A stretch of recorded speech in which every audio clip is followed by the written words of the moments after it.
It was the year 2488 from creation, and the Jewish people had spent 40 years in the desert, preparing to enter the Promised Land. They camped at the border of Moab, which terrified the Moabites, especially after the Jews defeated the Amori Moabites' guardians. Moab and Midian, despite being natural enemies, banded together. Balak, son of Zippor Midianite, became their king. The video you are about to watch is a very interesting one. Sit back, relax, and enjoy. Be sure to watch till the end. The Israelites moved on and set up camp in the plains of Moab, east of the Jordan and opposite Jericho. When the king of Moab, Balak son of Zippor, heard what the Israelites had done to the Amorites and how many Israelites there were, he and all his people became terrified.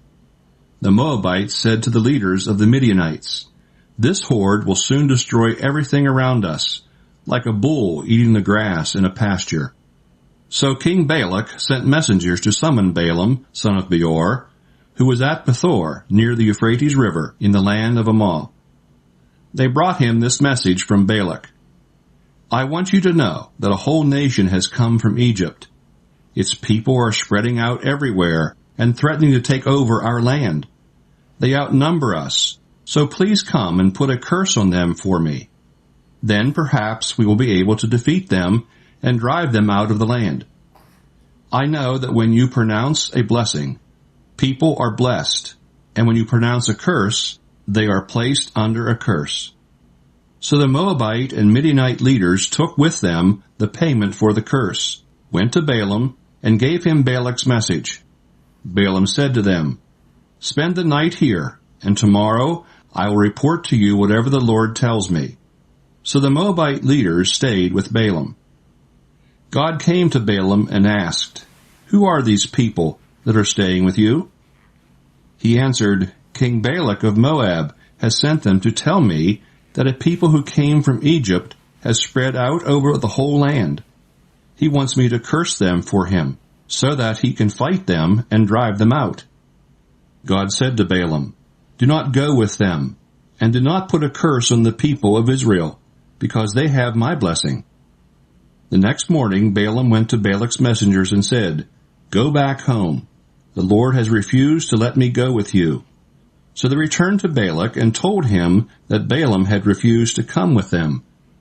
Then Balak sent a larger number of leaders, who were more important than the first.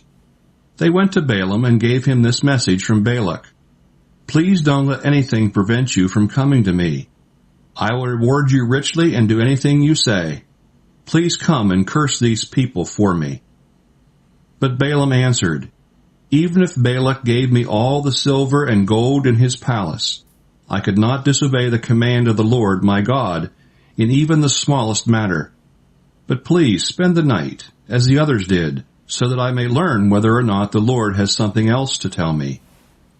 That night God came to Balaam and said, "If these men have come to ask you to go with them, get ready and go, but do only what I tell you."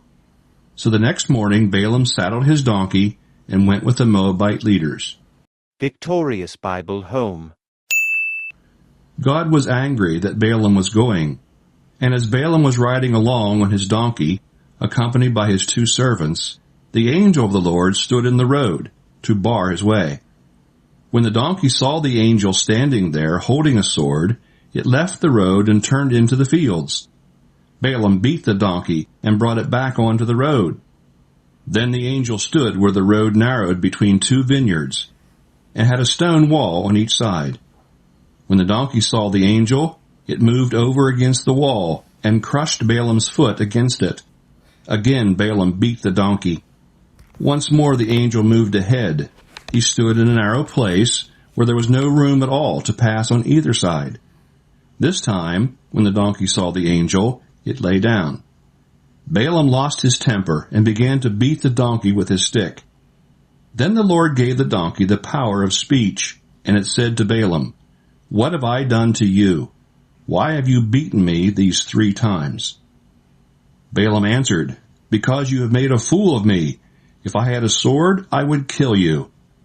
The donkey replied, "Am I not the same donkey on which you have ridden all your life? Have I ever treated you like this before?" "No," he answered.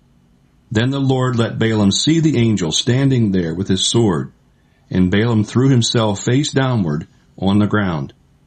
The angel demanded, "Why have you beaten your donkey 3 times like this?" "I have come to bar your way, because you should not be making this journey. But your donkey saw me and turned aside 3 times. If it hadn't, I would have killed you and spared the donkey." Balaam replied, "I have sinned. I did not know that you were standing in the road to oppose me. But now if you think it is wrong for me to go on, I will return home." But the angel said, "Go on with these men, but say only what I tell you to say." So Balaam went on with them. Victorious Bible Home.